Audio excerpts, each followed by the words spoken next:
ನಮಸ್ತೆ ಟಿವಿ 20 ಕನ್ನಡ ವಾಹಿನಿಗೆ ಸ್ವಾಗತ. ಮಾನ್ವಿ ತಾಲೂಕಿನ ಪಿಎಲ್ಡಿಬಿ ಬ್ಯಾಂಕ್ನಲ್ಲಿ ಕೆ ಮನೋಹರ್ ಅವರು ಲೆಕ್ಕಾಧಿಕಾರಿಯಾಗಿ ಸೇವೆ ಸಲ್ಲಿಸಿ ನಿವೃತ್ತಿ ಹೊಂದಿದ ಹಿನ್ನೆಲೆ ಸ್ನೇಹಿತರು ಹಾಗೂ ಅಭಿಮಾನಿಗಳು ಸನ್ಮಾನಿಸಿ ಗೌರವಿಸಿದರು.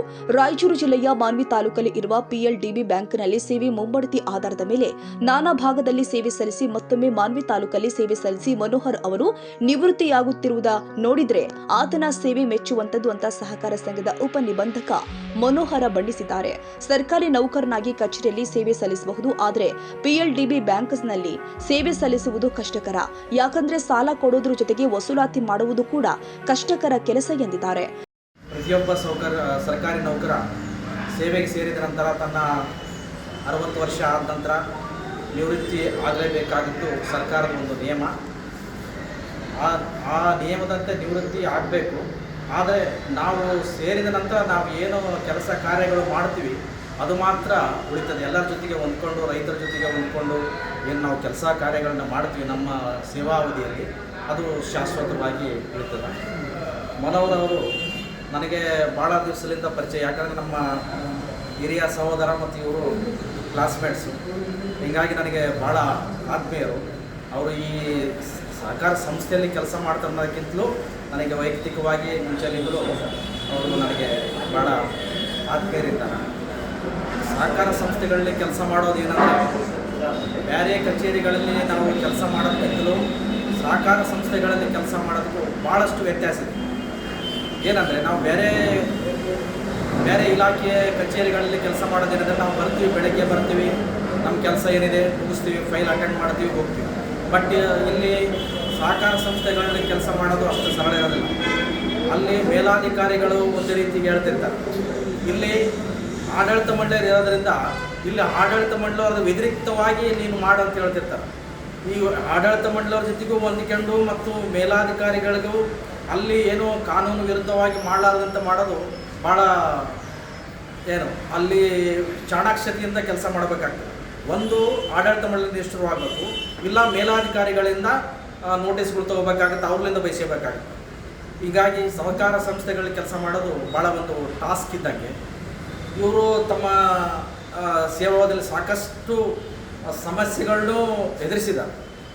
ಅಲ್ಲಿ ದೇವದುರ್ಗ ಪಿಕಾರ್ಡ್ ಬ್ಯಾಂಕಿನ ಒಂದು ವ್ಯವಸ್ಥಾಪಕರಾಗಿ ಕೆಲಸ ಮಾಡಿದಂಥ ಸಂದರ್ಭದಲ್ಲಿ, ಎಸ್ಪೆಷಲಿ ಸಹಕಾರ ಸಂಸ್ಥೆಗಳಲ್ಲಿ ಕೆಲಸ ಮಾಡೋಂಥವ್ರು ಚುನಾವಣೆ ಸಮಯ ಬಂದಾಗ ಭಾಳಷ್ಟು ಅವರು ಸಮಸ್ಯೆಗಳನ್ನ ಎದುರಿಸಬೇಕಾಗ್ತದೆ.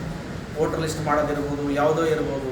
ಆ ಟೈಮ್ನಲ್ಲೂ ಪಾಪ ಅವ್ರಿಗೆ ಭಾಳ ತೊಂದರೆ ಆಗಿತ್ತು.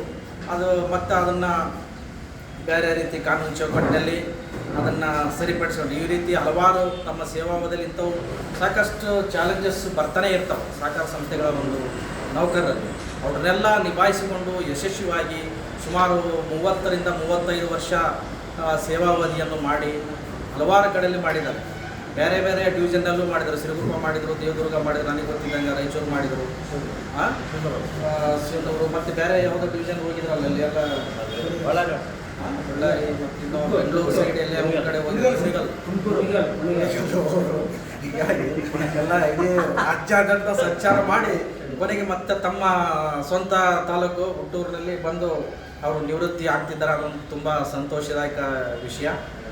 ಇಲ್ಲಿ ಲೋಕಲ್ ಇರೋದ್ರಿಂದ ಮತ್ತು ನೀವು ಎಲ್ಲರ ಜೊತೆಗೂ ಅವರು ಕಾಂಟ್ಯಾಕ್ಟ್ ಸಂಪರ್ಕ ಇರೋದ್ರಿಂದ ಹುಟ್ಟಿದಾಗಲಿಂದ ಅವರಿಗೆ ಸೇವೆ ಮಾಡಲಿಕ್ಕೂ ಭಾಳ ಅನುಕೂಲ ಆಯಿತು. ಪೂರ್ಣಗೊಂಡು ನಿವೃತ್ತಿ ಆಗುತ್ತಿರುವ ಸಂದರ್ಭದಲ್ಲಿ ಕೆಲವು ಮಾತುಗಳನ್ನು ಹಂಚಿಕೊಳ್ಳಲು, ನಮ್ಮ ತಂದೆಯವರು ಕೂಡ ಇದೇ ಬ್ಯಾಂಕಿನಲ್ಲಿ ನಿಷ್ಠೆಯಿಂದ ಕೆಲಸ ಮಾಡಿ ನಮ್ಮನ್ನು ಓದಿಸಿ ಬೆಳೆಸಿ ಒಳ್ಳೆಯ ಬದುಕಿನ ದಾರಿಗೆ ತಂದವರು. ಅವರ ಅಗಲಿಕೆಯ ನಂತರ ಸಂಸ್ಥೆಯವರು ಅನುಕಂಪದ ಆಧಾರದ ಮೇಲೆ ನನಗೆ ಉದ್ಯೋಗ ನೀಡಿದರು. ಆದ್ದರಿಂದ ಈ ಬ್ಯಾಂಕ್ ನನಗೆ ಕೇವಲ ಉದ್ಯೋಗ ಕೊಟ್ಟ ಸಂಸ್ಥೆ ಅಲ್ಲ, ನನ್ನ ಕುಟುಂಬದ ನಿಂತ ಒಂದು ಆಶ್ರಯವಾಗಿದೆ. ಕುಟುಂಬದಂತೆ ನಿಂತ ಆಶ್ರಯವಾಗಿದೆ. 1988ರಿಂದ 2026 ಮೇ ತಿಂಗಳ ಕೊನೆಯವರೆಗೆ ನಾನು ಈ ಸಂಸ್ಥೆಯಲ್ಲಿ ಸೇವೆ ಸಲ್ಲಿಸುವ ಅವಕಾಶ ಪಡೆದಿದ್ದೇನೆ.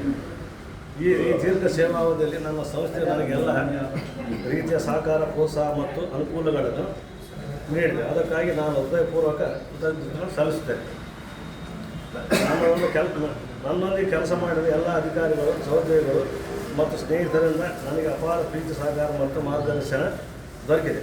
ಕೆಲಸ ಮಾಡುವ ಸಂದರ್ಭದಲ್ಲಿ ತಿಳಿಯದೋ ನನ್ನಿಂದ ಯಾವುದೇ ತಪ್ಪುಗಳಾಗಿದ್ದರೆ ಕ್ಷಮಿಸಬೇಕಾಗಿ ವಿನಂತಿ. ನನ್ನ ಜೀವನದ ಈ ಅಮೂಲ್ಯವಾದ ವರ್ಷಗಳನ್ನು ಈ ಸಂಸ್ಥೆಯ ಒಂದು ರೈತರಲ್ಲಿ ಕಳೆದಿರುವುದು ನನಗೆ ಹೆಮ್ಮೆ ಮತ್ತು ಸಂತೋಷದ ವಿಷಯವಾಗಿದೆ. ನಿವೃತ್ತಿಯಾಗುತ್ತಿದ್ದರೂ ನಿಮ್ಮೆಲ್ಲರ ಪ್ರೀತಿ, ಸ್ನೇಹ ಮತ್ತು ನೆನಪುಗಳು ಸದಾ ನಮ್ಮೊಂದಿಗೆ ಇರುತ್ತವೆ. ಎಲ್ಲರಿಗೂ ಹೃತ್ಪೂರ್ವಕ ನಮಸ್ಕಾರ. ಕೆ ಮನೋಹರ್ ಸರ್ ಇವರ ಬೀಳ್ಕೊಡುಗೆ ಸಮಾರಂಭದಲ್ಲಿ ನಾನು ರೈತನಾಗಿ ಭಾಗವಹಿಸ್ತಾ ಇದ್ದೇನೆ. ಪ್ರಥಮವಾಗಿ ಈ ಒಂದು ವೇದಿಕೆ ಮೇಲೆ ಅಲಂಕರಿಸಿದಂಥ ಎಲ್ಲ ಗಣ್ಯಮನ್ನರಿಗೂ ನಾವು ಮನೋಹರ್ ಸರ್ ಅವರ ಅಪಾರ್ಟ್ಮೆಂಟ್ ಆದಾಗಂತ ನಮ್ಗೆ ಗೊತ್ತು ಅವರು, ಯಾಕಂದ್ರೆ ನಾನು ಲೋಕಲ್ದವನು, ಅವ್ರಿಗೆ ಗೊತ್ತು. ಅಲಿಬಾದಿ ಸಾಬ್ ಅಂತೇಳಿ ಸೆಕ್ರೆಟರಿ ಇದ್ದ ಅಲಿಬಾದಿ ಅಂತೇಳಿ ಅವರು ಮತ್ತು ಇವರಿಗೆ ಹೆಂಗಿತ್ತಂದರೆ ಗಳ್ಳಸ್ಯ ಗಂಟಸ್ಯ ಇವರು ಏನಂದ್ರೆ ಅದು ಮಾಡ್ತಾರೆ. ಮತ್ತು ಜನರಿಗಾಗಿ ಅವರು ಅಲಿಬಾದಿ ಸಾರ್ ಅವರು ಐದವರೆಲ್ಲೂ ಗೊತ್ತಿಲ್ಲ ನನಗೆ ಸದ್ಯ. ಅವರು ರೈತರಂದರೆ ಬಿದ್ದು ಸಾಯ್ತಿದ್ರು, ಹೋಗಿ ಬಾರೋ ಅಂತೇಳಿ ಬೆನ್ನಿ ಬಡಿಯೋದು, ರೈತರು ಫೈಲ್ ತಗೊಂಡೋಗಿ ಸ್ಯಾಂಕ್ಷನ್ ಮಾಡ್ಕೊಂಡೇ ಬಂದುಬಿಡ್ತಾರೆ. ಅದ್ರ ಜೊತೆಗೆ ಇವು ಮನೋಹರ್ ಸಾರ್ ಕೊಡಿದ್ರು. ಇವು ಮನೋಹರ್ ಸಾರ್ ಕೂಡ ಅವ್ರು ಹೇಳ್ದಂಗೆ ಕೇಳಿ ಫೈಲ್ಗಳನ್ನ ಪುಟಪ್ ಮಾಡಿ ರಾತ್ರೋರಾತ್ರಿ ಲೀಗಲ್ ಮಾಡಿಸೋದು, ಒಳ್ಳೆ ರೈತರಿಗೆ ಒಂದು ಸಹಕಾರ ನೀಡಿದರು. ಇವು ಮನೋಹರ್ ಸಾರ್ ಕೊಡುಗೆ ಕೂಡ ಅವರ ಭಾಳ ತುಂಬ ಐತೆ ಅಲಿಬಾದ್ ಜೊತೆಗೆ. ಅದ್ರ ಜೊತೆಗೆ ಒಂದು 8-10 ಮಂದಿ ಸೆಕ್ರೆಟರಿಗಳ ಜೊತೆಗೆ ಕೂಡ ಇವರು ಮನೋಹರ್ ಸಾರ್ ಕೆಲಸ ಮಾಡ್ತಾರೆ. ಆದರೆ ಅವ್ರ ಸ್ವಭಾವ ಏನಪ್ಪ ಅಂತಂದರೆ ಸಡನ್ನಾಗಿ ಮಾತಾಡ್ಬಿಡ್ತಾರೆ. ಸಡನ್ನಾಗಿ ಮಾತಾಡೋದು ಹೊಸ್ತಾಗಿ ಬಂದರೆ ಏನು ಅನ್ಸ್ತದೆ, ಏನಪ್ಪ ಸಾರ್ ಹಿಂಗೆ ಮಾತಾಡ್ತಾರೆ ಇವರು ಅಂತೇಳಿ ಅವರು ಸಿಟ್ಟಾಗಿ ಜಗಳಾಡೋ ಒಂದು ಮೂಮೆಂಟ್ ಬಂದಾಗ ಮತ್ತು ಆಮೇಲೆ ಬಂದು ಅವರೇ ಬಾ ಬಾ ಅಂತೇಳಿ ಕರೆಕ್ತಕ್ಕಂಥ ಗುಣ ಕೂಡ ಮನೋಹರ್ ಸಾರಲ್ಲಿ ಐತೆ. ಆದರೆ ನಮ್ಮ ಬಗಲಾಗೂರು ಅವರು, ನಮ್ಮ ಲೋಕಲ್ ಇಲ್ಲೇ ಕರಡಿಗೂಡು ಅಂದ್ರೆ 4-5 ಕಿಲೋಮೀಟ್ರ್ ಸಮೀಪ ಐತೆ. ಅವರು ಒಳ್ಳೆಯ ಒಂದು ಸೇವೆ ಸಲ್ಲಿಸಿದರೆ ಈ ನಿವೃತ್ತಿ ಜೀವನ ಅಂತ ಆಟೋಮೆಟಿಕ್ಕಾಗಿ ಸರ್ಕಾರಿ ನೌಕರಿಗೆ ಇದ್ದಿದ್ದೆ. ನಮಗೂ ಗೊತ್ತಿದ್ದಂಗೆ ಅವರು ಉತ್ತಮವಾಗಿ ಇಲ್ಲಿ ನಡೆಸಿದ್ದಾರೆ. ನಾನಾ ಕಡೆ ಕುಣಿಗಲ್ಲಿಗೆ ಹೋದಾಗ ಒಂದು ವ್ಯತ್ಯಾಸ ಐತೆ, ಅಲ್ಲಿ ಯಾಕೆ ಟ್ರಾನ್ಸ್ಫರ್ ಅನ್ನೋದು ಗೊತ್ತು ಇರಲಿ. ಆದರೂ ಕೂಡ ಇಲ್ಲಿ ಒಳ್ಳೆಯ ಸೇವೆ ಸಲ್ಲಿಸ್ತಾರೆ. ಮತ್ತು ಇಲ್ಲಿಗೆ ಬಂದು ನಿವೃತ್ತವಂತಲ್ಲ, ನಮಗೆ ಒಳ್ಳೆಯ ಸಂತೋಷ ಆಗ್ಯದ. ಅದರ ಜೊತೆ ಮುಂದಿನ ದಿನಮಾನಗಳಲ್ಲಿ ನಮ್ಮ ಸೆಕ್ರೆಟರಿಯಲ್ಲಿ ವಿನಂತಿ, ನಿಮ್ಮ DM ಲೆವೆಲ್ಲು ಮತ್ತು MD ಲೆವೆಲ್ ಏನಾದ್ರು ಇರ್ತಂದ್ರೆ ಮುಂದೆ ಇಲ್ಲೇ ಸ್ವಲ್ಪ ಏನಂದ್ರೆ ಅರ್ಧ ಸಂಬಳ ಅಂತೀವಲ್ಲ ಅಚಾನಕ್ ಆದ್ರಂಗೆ ಏನಾನ ಸೌಕರ್ಯ ಇತ್ತ ಮತ್ತೆ ತಗೊಂಡು ಕಸಿ ಜನರಿಗೆ ಒಂದು ಅನುಕೂಲ ಮಾಡಿಕೊಡ್ರಿ ಅಂತ ನಾನು ಕೇಳ್ಕೊಳ್ತಾ ತಮ್ಮೆಲ್ಲರಿಗೂ ವಂದಿಸಿ ನನ್ನ ಸೈಯದ್ ಖಾದರ್ ಬಾಷಾ, TV20 ಕನ್ನಡ, ಮಾನ್ವಿ. ಕನ್ನಡಿಗರ ಮೆಚ್ಚಿನ ನಿಮ್ಮ TV20 ಕನ್ನಡ ವಾಹಿನಿ ಇದೀಗ ಟಿವಿಯಲ್ಲಿ ಲಭ್ಯ. ಕರ್ನಾಟಕ ಮತ್ತು ದೇಶ ವಿದೇಶದ 360 ಡಿಗ್ರಿ ಸುದ್ದಿ ವಿವರವನ್ನ ಪಡೆಯುವುದಕ್ಕೆ TV20 ವಾಹಿನಿಯನ್ನು ಲೈಕ್ ಮಾಡಿ, ವಿಡಿಯೋಗಳನ್ನು ಶೇರ್ ಮಾಡಿ, ಕಮೆಂಟ್ ಮಾಡಿ, ಸಬ್ಸ್ಕ್ರೈಬ್ ಮಾಡಿ. HCN ಕೇಬಲ್ 842 ನಂಬರ್ನಲ್ಲಿ ಹುಕ್ಕೇರಿ ತಾಲೂಕು ಹಾಗೂ ಸಂಕೇಶ್ವರದ ಸುತ್ತಮುತ್ತಲಿನ ಹಳ್ಳಿಗಳಲ್ಲಿ ಲಭ್ಯ. PCN ಕೇಬಲ್ 129 ನಂಬರ್ನಲ್ಲಿ ಹಾರುಗೆರೆ ಸುತ್ತಮುತ್ತಲಿನ ಹಳ್ಳಿಗಳಲ್ಲಿ ಲಭ್ಯ. ರಾಯಬಾಗ್ ಡಿಜಿಟಲ್ ಚಾನೆಲ್ ಕೇಬಲ್ 80ನೇ ನಂಬರ್ನಲ್ಲಿ ರಾಯಬಾಗ ತಾಲೂಕಿನ ಸುತ್ತಮುತ್ತಲಿನ ಹಳ್ಳಿಗಳಲ್ಲಿ ಲಭ್ಯ. UDCN ಕೇಬಲ್ ನೆಟ್ವರ್ಕ್ ಉಗಾರ ಸುತ್ತಮುತ್ತಲಿನ ಹಳ್ಳಿಗಳಲ್ಲಿ ನಿಮ್ಮ TV20 ಕನ್ನಡ ವಾಹಿನಿಯೂ ಲಭ್ಯ.